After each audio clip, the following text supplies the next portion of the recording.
गेल्या वर्षी 20 लाख आणि आता 10 लाख घरं आपल्याला पुन्हा दिलेली आहेत।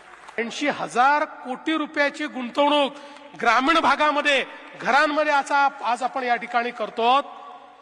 आणि एवढं परिवार वाढतात, काही लोक सुटलेली असतात आणि म्हणून आता पुन्हा नव्याने सर्वेक्षण करण्याची देखील त्यांनी आपल्याला त्या ठिकाणी मुभा दिली।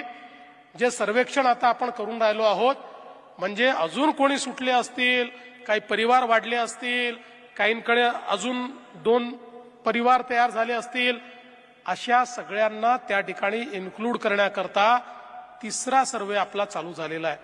आणि म्हणून राज्य सरकारच्या वतीनं आम्ही 50,000 रुपये अधिकचे देण्याचा निर्णय त्या ठिकाणी दिला आणि हे ठरवलं की प्रधानमंत्री आवास योजनेच्या प्रत्येक घरावर सोलर लावलं जाईल। प्रधानमंत्री आवास योजनेच्या कुठल्याही घराला विजेचं बिल देण्याची आवश्यकता पडणार नाही। जन्मभर मोफत वीज ही आमच्या प्रधानमंत्री आवास योजनेच्या लाभार्थ्याला मिळाली पाहिजे। त्यामुळे त्याचा निर्णय आपण घेतला। म्हणजे आता बघा, घरही मोदीजी देणार, त्याच्यामध्ये शौचालय पण देणार, पिण्याचं पाण्याचं कनेक्शन पण देणार, मोफत वीज पण देणार, त्याच्यामध्ये गॅस सिलेंडर पण देणार।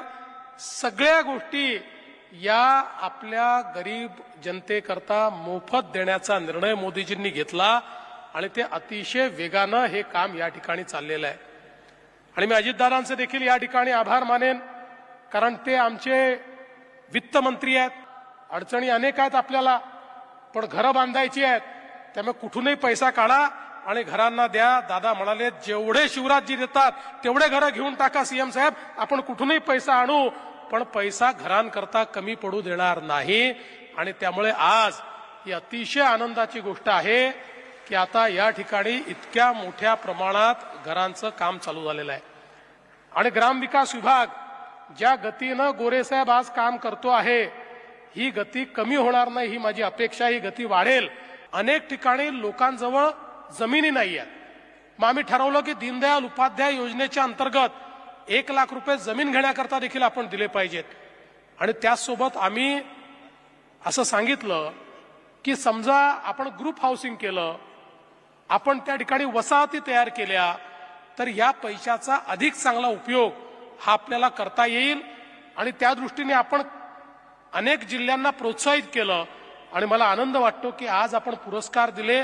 त्यातल्या अनेक गावांनी वसाहतीप्रमाणे जागा एकत्रित केली, रिसोर्सेस एकत्रित केले आणि त्यातनंच आनंद आहे की किमान 70-75% घरांमध्ये आमच्या लाडक्या बहिणींचं नाव देखील आहे।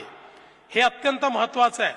केवळ भावाच्या नावावर घर ठेवू नका, लाडक्या बहिणीचंही नाव, आमच्या बहिणीचंही नाव त्याच्यामध्ये टाका, कारण आमच्या भावाचा भरोसा नाही आहे, ते काय करतील। पण बहिणीचं नाव जर त्याच्यात आलं तर ते घर चांगलंच होईल, ते विकले जाणार नाही, ते अधिक समृद्ध होईल, ते अधिक चांगल्या प्रकारचं होईल।